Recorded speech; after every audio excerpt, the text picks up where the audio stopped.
She's back by popular demand. Michele Siekerka, President and CEO, New Jersey Business and Industry Association. Good to see you, Michele. Great to see you, Steve.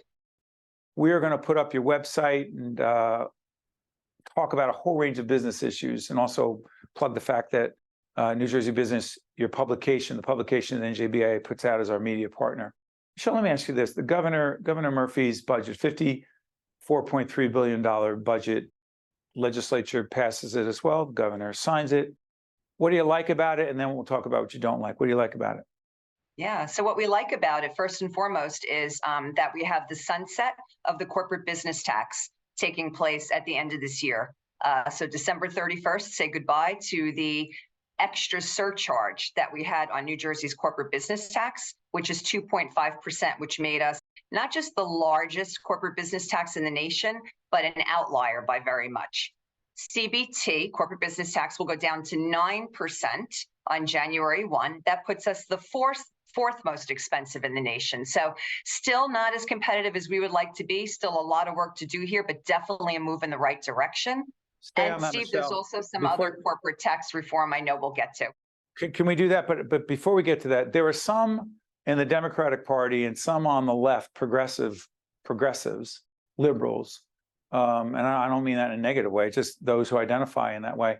Hey, what are we doing ending this surcharge? We need to keep that going. Why are you benefiting the wealthy? Why are you benefiting the corporations? And there was pressure on Governor Murphy not to sunset the corporate business tax. Is that an accurate description, Michele? Oh, there was so much disinformation around this. First of all, let's talk about the corporations that create tens of thousands of jobs here in the state of New Jersey, our largest companies. Let's talk about the need to keep New Jersey competitive and ensure that we do not invite another corporation to leave the state of New Jersey, right? Competitiveness matters. Cost of doing business matters, right? These are real jobs. And you know, Steve, you hear me say this all the time. I'm so tired of this corporate greed, corporate welfare. How about these are the job creators? We create livelihoods, right? Let's celebrate the job creators. Let's not continue to demonize them. Is there anything else about the budget that you like other than the sunsetting of the corporate business tax? There is some other very complex corporate property tax reform that we achieved in this. We won't go into the detail of it because it's really nitty-gritty, but suffice to say that, again, there are some relief areas where we will now be much more competitive with our neighboring states on some very complex taxes. We also like the fully funded pension. That's very important. That's a debt that we need to take care of. We like the debt defeasance that we see in there. And we like the investment in infrastructure and higher education that we see in there. Michele, let me follow up on a totally different issue. Maybe it's not totally different, but it is the issue of property tax reform. Governor Murphy, many of the Democrats talk about property tax reform, tax credits, the StayNJ program, okay, in an effort to keep people, seniors, in New Jersey. If you are a senior and you earn less than $500,000 in January of 2026, and if I'm wrong, you'll tell me, in January 2026, you'll get up to a $6,500 property tax credit, which is a good thing on a lot of levels, but January 2026, it happens.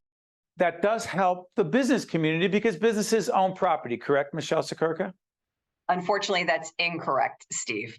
It is true. New Jersey businesses pay approximately 50% of the property taxes. However, they are not part of this program.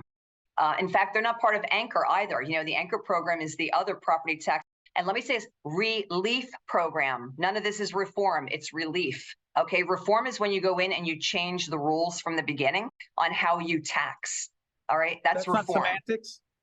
No, because relief is like we're throwing a lifeline, we're throwing money at something. Reform is when you go in and you change the system. The system needs to be changed, and neither of these programs do that. Look, I am all for keeping seniors here, please, okay? I'm not going to say that I'm not supportive of this money back to senior community, right? I don't want to see seniors leave. However, it's a check that makes it vulnerable. It's a credit, okay, right?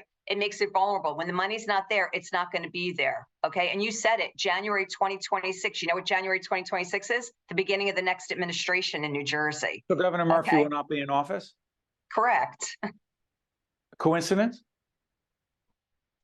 You look at the timing and you can draw your own conclusions. So, but Michele, when you say, reform is what we need, be more specific as to what is one action that needs to be taken to have our property taxes more to be reformed versus relief. As you said, here's a check. Absolutely. If we have the money. Go ahead. We need to go back and look at how we fund education in the state of New Jersey, because the vast majority of property tax falls on how we fund education. And until we are willing to sit down at the table and go back to how we fund education, K-12 education in New Jersey, we will never, ever start the pathway to true property tax reform. Be more specific. Are you saying that having property taxes be the primary source of how we pay for public schools is a problem, the problem? It's a large part of the problem, absolutely. Well, where would the money come from? Where should the money come from? Well, that's why we need to sit down and we need to understand comprehensively how we can fund education in the state so that we can have true reform. Interesting. Complex stuff, no easy answers. Can we try this one? I'm curious about this. You and I were just talking during a quick break about the Jersey Shore, that we're taping this toward the back end of July 2023. It'll be seen a little bit later. Business at, even if this is seen in August, September, business at the Jersey Shore. Talk to us about it. So I hear very good things. I'm fortunate enough to have a home down the shore, so I am boots on the ground. And trust me, I ask the business owners down there, how's it going? The mixed bag I hear is, number one, activity is great, right? We've got our J1 workers, the visa workers here, right, to supplement the workforce, right? So that's good. The workforce this year looks pretty strong, so that's good. Stores are open and things are happening, right? But what we do hear a change in is that at the shore, we don't have as much turnover on weekly tourism. People own their homes and they're staying there and they're not necessarily renting their houses to the extent that they did before. And therefore, you're not having every week a new family come in and then spend that money on new t-shirts, new sweatshirts, eating out every single night, right? When you're living there, maybe you're eating out a couple of nights a week, you're buying 1 or 2 shirts for the season, right? You're doing your shopping, but not like when it turns over every single week. So there's highs, there's lows. The weekends seem to be busy. I got to tell you, during the week's a little quieter than I've seen in the past. And I think that has a lot to do with a lot of people who own their homes aren't necessarily renting out their homes like they did in the past. Got a minute left. People use the term business friendly. The governor has, many times we'll book the governor again for an interview in the next couple of months. What does it mean to be, quote, truly business friendly in your view? Well, listen to what the business community needs and then try to address that. Business friendly is slow and steady progress toward things and no shocks to the system. It's allowing predictability so that businesses can make investments in the long term. It's about long-term planning and understanding what drives up the cost of business from, as I say, the boots on the ground. I think we lack some of that here in the state of New Jersey. In fact, we lack a lot of it because we are the most expensive state to do business in. We're very happy recently. Look, our economy is doing very well in New Jersey. Let's celebrate that. We had some good rankings recently that we're excited about. But within even those good rankings, we're still recognized as not a very business-friendly state. And I think we need to listen more closely to the needs of the business community. That's Michele Siekerka, President and CEO of New Jersey Business and Industry Association. As I said, we will have the governor back, Governor Murphy, and he will make the case as he sees it, why New Jersey is very business friendly. Thank you, Michele. Thanks so much, Steve. Stay with us. We'll be right back. Think Tank with Steve Adubato has been a production of the Caucus Educational Corporation.